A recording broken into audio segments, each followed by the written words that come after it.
Hi, everybody. Welcome to Business TV. Today with Haroon, Rashid, the Business Fixer. I love that title. I think that's fantastic. The Business Fixer. You know, it makes you sound like a TV show. Yeah. You know, it really does, like the Equalizer. I've got visions of you going around and helping people out and going da, da, da, da, and theme music wherever you go. You know, for those old enough, the Edward Woodward of business fixing. The Edward Woodward of business fixing. For anybody who's old enough to remember that, or Exactly. if you're not old enough to remember that, then the Denzel Washington of business fixing. Yes. Okay. So Haroon believes, now I've been told off by Gareth, so I'm going to do this properly. I just got told off by Gareth that I never stick to what I write in the description. So introducing Haroon. Haroon believes that the business success comes down to two principles. Clarity is king and simplicity is queen, like a marriage. Over the last 10 years, using this philosophy, he's turned around 3 multi-million-pound businesses, which I'd like to find out more about, taken 2 companies from local to global, and helped countless startups to make their business idea a reality. Right, I'm going to throw my notes away, get out of the way, because I prefer my style, which is, hi, Haroon, how are you? I'm good, thank you very much for having me. Good stuff. You're glad you got here, because obviously we had a bit of issues with timings. That's why we're not going out at our normal time. It's all right. Of 9:15, but it's okay. But technology and all that getting in our way, or the lack of technology getting in our way. But here we are now. So better late than never. And so come on then. I'm fascinated by this whole turning these businesses around from, I think one of them you said, was it negative 100K a year to, so look, you tell me. So that one was minus 100K a month. A month? Yeah, wow. Yeah. So I was, that was the last turnaround that I did. Hence the reason for the gray in my beard and everything. You are only 21, aren't you? 19. So yeah, it's a hard job being a troubleshooter or a fixer. But yeah, you're thrown into a situation like that where, you know, the previous month's accounts were showing minus 100K, and we managed to get that to 60K profit in just 3 months. Wow. You know, and business turnaround is not something that I thought I was going to do. It's something I just kind of fell into. Yeah. Yeah. With that kind of thing, Haroon, are you welcomed into that business? You know, do you find that the directors that have instructed you are welcoming you into the business, and the workers are a little bit reticent because they think this man's coming in to do something drastic? How do you find it when you go into that kind of situation? It's an excellent question. So the short answer is that every turnaround I've done, and I've done 3 of them, there's always been that element of trying to get people's buy-in. Because nobody likes you. Because they're thinking, well, we're the experts. But then if you were that way out, you would say, well, if you're the experts, why are you in this situation in the first place? So the real key is that you could have the best turnaround plan in the world, but unless you've got people's buy-in, you're not going to be able to execute it. So it's about getting people to buy into you, buy into your experience, treating people with respect, and trying to maintain that positive attitude as well, in the midst of, well, minus 100K a month and people's jobs on the line. But you do find there's a lot of pushback, and a lot of your job really in that situation is to, as I say, get their buy-in. Yeah. So how did you become a fixer? I mean, it's a great word. I love it. But how did you get into it? Because I mean, you and I met, what, 12 years ago we met originally. Yeah. And you were doing something completely different at that point. But did you find that what you were doing there kind of just led you into this, where you are now? Was it kind of like, oh, what's this door? Where's this door go? Oh, Christ. Yeah. Yeah, I kind of fell into it. So I've got a heavy marketing background. I ended up in corporate turnaround and business coaching, because that's what happens in business. You kind of fail upwards. So I was head of marketing for a law firm, and they had a department that was losing 20 grand a month. Right. So they said, it's marketing. We need marketing. And back then, a lot greener back then, and I just went with it and said, yeah, it's got to be marketing. but it still wasn't working despite everything we were doing. And I thought, I'm all right at marketing. But what I found was that when I looked at the situation, okay, we're doing marketing, but it's still not working. I started to widen my focus. And I said, something's not right here. So I had to learn to trust my gut.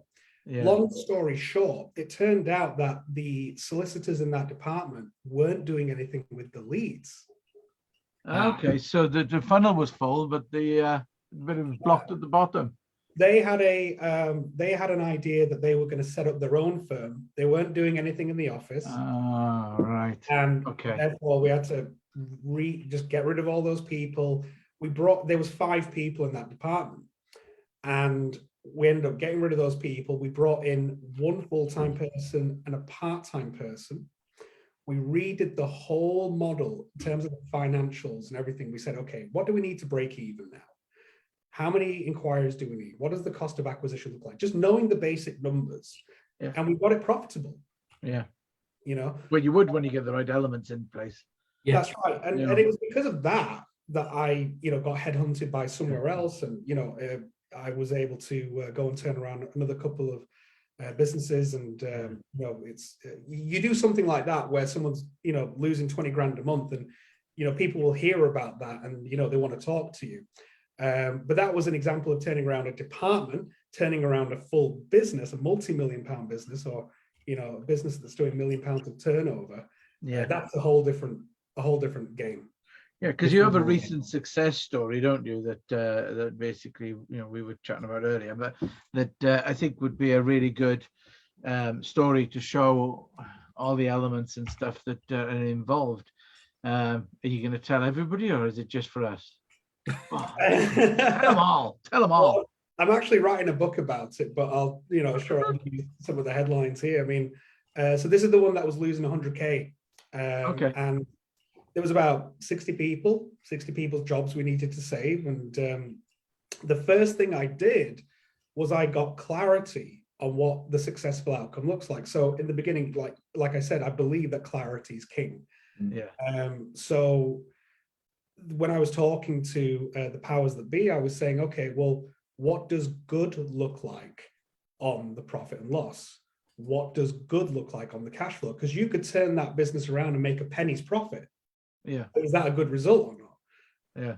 You can make. You'll find that some business find that very difficult to answer. Yeah. Because they've never even thought about it.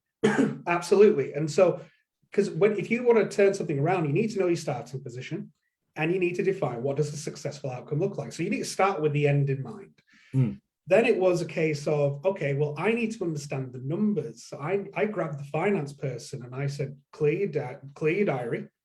You're going to be with me for the next few days. And I just said, bring me all the management accounts. Let me understand each financial statement. How do you recognize turnover on the profit and loss? Because there's many ways to do it. It's not just sales. What goes into cost of sale? Is the GP going up or down? Why? And I was just, like Denzel Washington in Philadelphia, explain it to me like I'm a 5-year-old. Yeah. So I assumed that I knew nothing. And I just went into it with a clean slate and just saying, right, just explain me in the most basic language. And by doing that exercise, you find that, like you said there, Gareth, they don't even know. Yeah. No. So then I spoke to the leadership team, all the directors, and of course they are worried about their jobs. But the reason I always go for the numbers first is because I know the numbers tell me the truth. Yeah. What does Jay-Z say? Men lie, women lie, but numbers don't. Very true. So I know what the financial picture is. I know the story it's telling me. But now when I talk to the people on the floor, I can see with what they're saying matches up with what the finances say. And that's why in the book I'm talking about, you need to know the numbers. You have to start the numbers. You can't go talk to the managing director. You have to talk to the finance people. Yeah. Because that's not going to lie to you. Unless they're doing something financially inappropriate. There is that. So that's an entirely different problem. Yeah. So business turnaround's one thing, Haroon. That's one part of your role. But you're also a business coach. So why do people need a business coach? They are experts in their field. That's why they've got into it. That's why they've got into that business. So what's the reasoning behind people saying, right, I'm going to need to get a coach? Oh, did you not? Can you hear us? Have you got us, Haroon? Can you hear us? Oh, technical problems again. Unless he's winding us up. Can you hear me? Hello? Hello? Have you got us? Oh, sorry.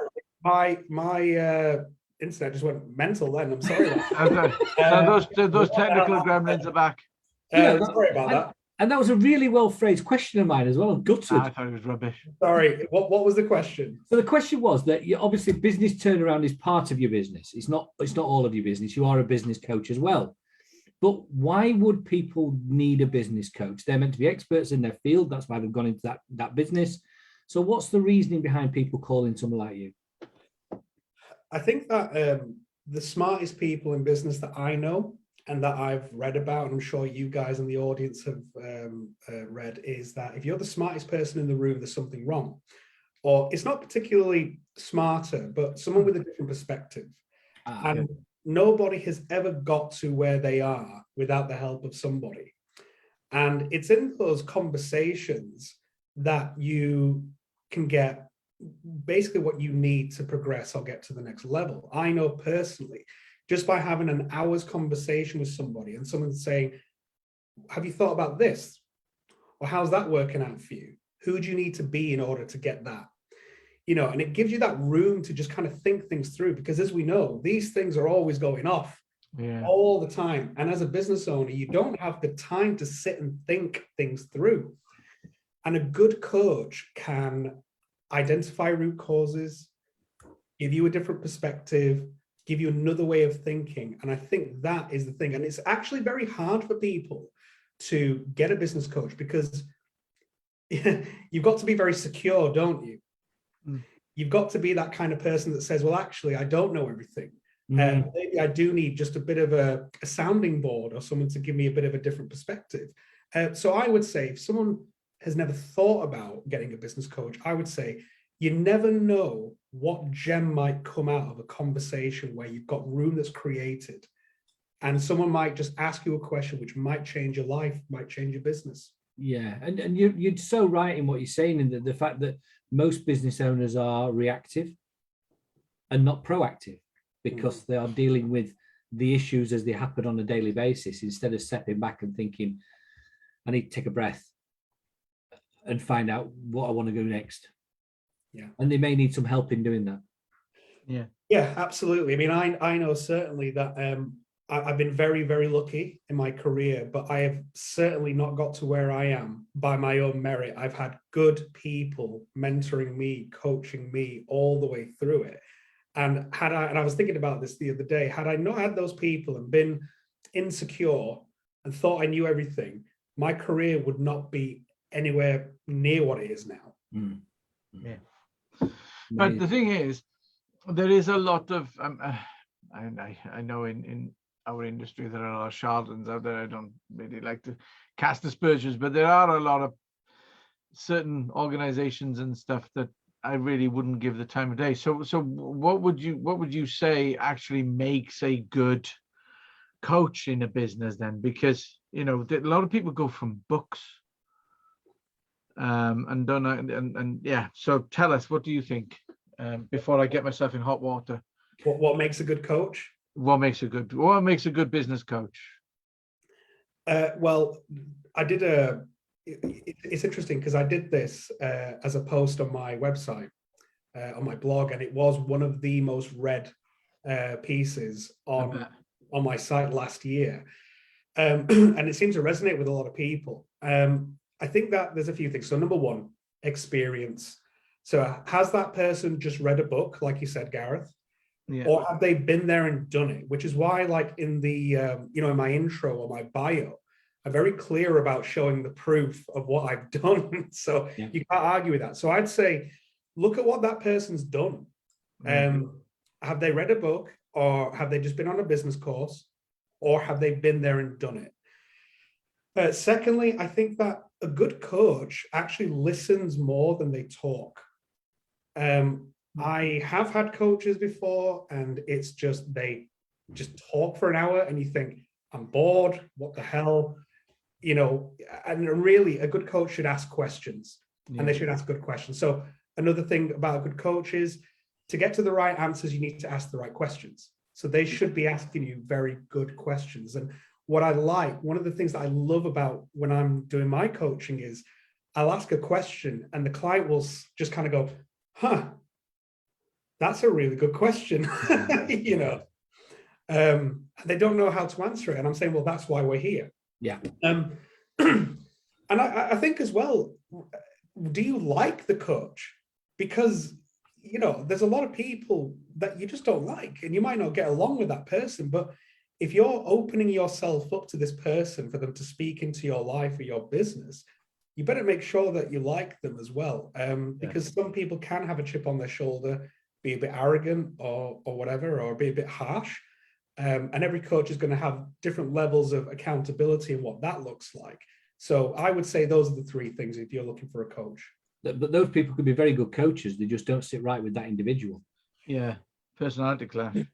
Yeah, personality fit. But again, the litmus test for me is if as my job as a coach is the person changing and getting results? Yeah. So if I'm being harsh and thinking, well, I'm a good coach, but I'm going to be harsh and talk to this person like, I don't know if I can swear, talk to this person disrespectfully, but they're not changing, then that's the coach's fault. Yeah. But equally, if you talk to another person like that and get the results, then fine. But at the end of the day, it's what works. And a good coach should know, how far can I push this person? Yeah. Like I did something with somebody last week. This person was not doing what they were supposed to be doing. And I set them a challenge, and I bet they're watching this or will be watching this, and you know who you are. But because they'd not been doing the homework and not doing anything, I said, right, what does good look like by this time next week? And we went through all that. And I said, right, if you don't do this, you are going to make a donation, a sizable donation to a racist political party. Wow. Wow. No, I didn't shout. I didn't talk to them disrespectfully. I set them a challenge because I knew they respond to challenges like that. And with them being an Asian person, they don't want to support a racist party. Well, guess what? The next day, he'd done most of the things that we'd asked him to do. I wonder why. Absolutely. I wonder why. Yeah, but that's an example of knowing your customer, knowing your client, and getting the best out of them and getting that litmus test. Are they changing? Are they doing what they're supposed to be doing? When to use the stick rather than the carrot. Yeah. Yeah. You said that post was your best post on your website blog. Was the what makes a good coach, and that my best post on LinkedIn was, do you need to be drunk to eat a kebab or not? So yeah. But that's because the internet is fickle. Yeah. No, it's interesting. It's very interesting, and I was trying to think of a racist political party, but I was struggling because like they wouldn't be allowed to be registered as a political party if they were racist, would they? No, we probably just drop some cash off at the door or whatever. Yeah. Oh, they do take. Oh no, I'm not saying that. And take some photos, of course, as well, just to make sure he's done it. Yeah, absolutely. Yeah. So, wow. That's really good. I really enjoyed that. That was really good. We got some questions for you though now. We got some questions for you. Yes. So here we go. Going back into your younger self, what piece of advice would you give yourself? Very good question. I think that I would just say to myself, don't overthink it, just do it. Do one thing a day that moves you towards your goal. I think that I particularly used to overthink a lot of stuff and probably still do. And I was one of those people that had to plan everything out, and it has to be a set plan. And, you know, I'd spend a lot of time thinking, but I wouldn't execute. So I would say to myself, don't overthink, just do it. Just make a start. It doesn't have to be perfect. You can always tweak as you go. But yeah, just do one thing a day that moves you towards your goal. I think a lot of us are guilty of waiting until we think it's perfect before we do. instead of just using our gut instinct, getting on with it, and then fix as we go kind of thing. Yeah. Because it's, once nobody's buying the product if you're thinking about it, if you're still thinking about your whatever the action you're doing, nobody's buying you. Yeah. Because you're still thinking about it. If it's out there and people are seeing it, they might not like it or they might not be practically polished, but you can always polish it on the way, but at least they're seeing it. Yeah. That's really good piece of advice. What's been your biggest experience in business? What have you learned the most in the years that you've been doing it? I think the turning point for my career was when a very accomplished man told me, you need to be an all-rounder. And that had gone against everything that I was taught. So and I talk about this a lot in my content, but I talk about a business triangle. And I say, it doesn't matter which business you are, whether it's Apple, my business, the local cake shop, every business can be boiled down to 3 areas. So it's finance, operations, sales, and marketing. What you find is that people are generally really good at 1 or 2 of those things, but never all 3. And there's been this, I would call it fake psychology, to say that you'll never be good at all 3. Well, actually, no, that's not right. But in order for you to be effective in business, you need to know all 3. Now, you don't have to be an expert, but you should have a decent level of understanding. Now, I know a lot of the creative clients that I have, guess what they're the most scared of? Finance. Finance, yeah. You don't need to be an accountant, but you should know the 3 financial statements. You should know what goes on a P&L or in the cash flow, because at the end of the day, if you're a business owner, you're responsible for the business. So I was like that. I was financially illiterate and I was scared of doing it. And people used to make fun of me because of it.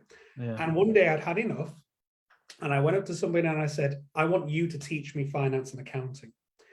And I embarked on this journey and it wasn't that hard. And it was funny because I ended up in one of the turnarounds firing the FD and becoming the interim finance director. So when I was in the finance meetings, the thing that really made me happy was the finance manager, because I was looking at stuff and I was going, that's wrong, that doesn't make any sense, blah, blah, blah, blah, blah. And the finance manager actually said to everybody, including the director, he knows more about finance than I do. Yeah. From a place of financial literacy, being made fun of, to that, that was good. But had I known that stuff earlier on in my career, I would have saved myself a hell of a lot of headache and heartache. Yeah. So I think that the best experience for me is when I learned to be an all-rounder. And I think that's important for all the audience to know. Yeah, I think you're right. You've got to know your numbers. You've got to know your numbers. You've got to know how to sell yourself. So you had finance, operations, and then sales and marketing, and you've got to know. And within that triangle, I put culture in the middle because that influences everything in the business. Yeah. But that's something for another time. That's another conversation completely. That's another half hour. So where do you want to go in 2022, Haroon? What do you want to achieve by the end of this year? Well, I've done the first draft of my book, which is all about the last turnaround. So I think what good looks like is I will have self-published that and certainly, reached another audience and, telling people and helping people in a business turnaround situation. And I think for me, one of the catalysts for writing that book was that obviously because of COVID, there's a lot of people who are in trouble and don't know what to do. I have a lot of free products on my website, and by far the most downloaded thing on my website is the business turnaround checklist. Okay. There's a checklist for that. And I get downloads left, right, and center on that. So I'm hoping that the book will help people. It's like when we were talking before we came live, you guys were talking about how you've created a networking group. Rashid, the business. Sorry.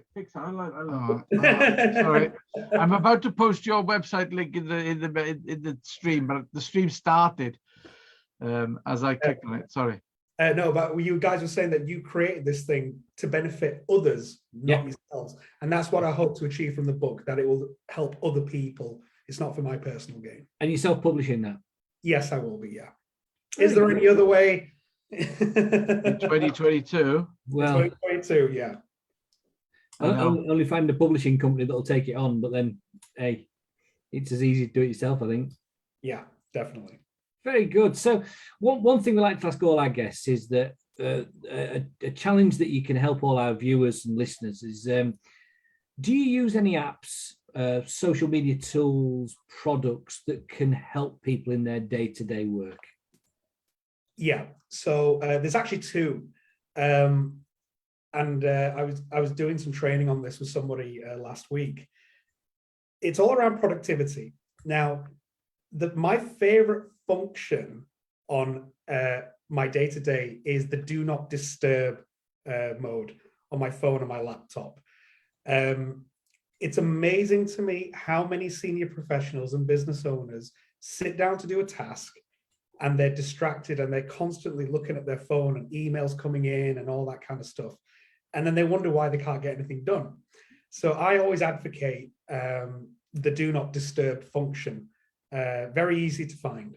The second thing is I love Todoist, which is a task managing app. And I love that because I dump everything in there, everything that I need to do personally and professionally. And I guess there's so many out there, but I think it's the discipline that sits behind, putting the tasks in. So if my wife says to me, you need to pick up some milk on the way home, and I go, yeah, but then she'll say, is it in your system? Because she knows if it's not in my system, it's not going to get done. That's why the DIY jobs never make it on there. I think that having a place to dump tasks and schedule them and set reminders is a wonderful thing to have. So if you're not digital, I would recommend you maybe try to do it, and it syncs on your phone, on your laptop. So wherever I am, I can always just, dump stuff down. But I do like the do not disturb. I use the do not disturb on my phone a lot. If I've got to do something that's quite technical, I will hit the do not disturb button just so that I know I'm not going to get, because as soon as it rings, you get completely distracted. Yeah. Just it might flash because it's gone onto a voicemail or whatever. Then I'll deal with that later. That's all right. But yeah. It's a really good bit of advice to use that do not disturb, because it's so easy to get distracted. Yeah, I turn off notifications on my emails as well. So my Outlook it doesn't go, you got mail and all that nonsense. I turn it off so that I don't even get disturbed when I'm doing stuff like that.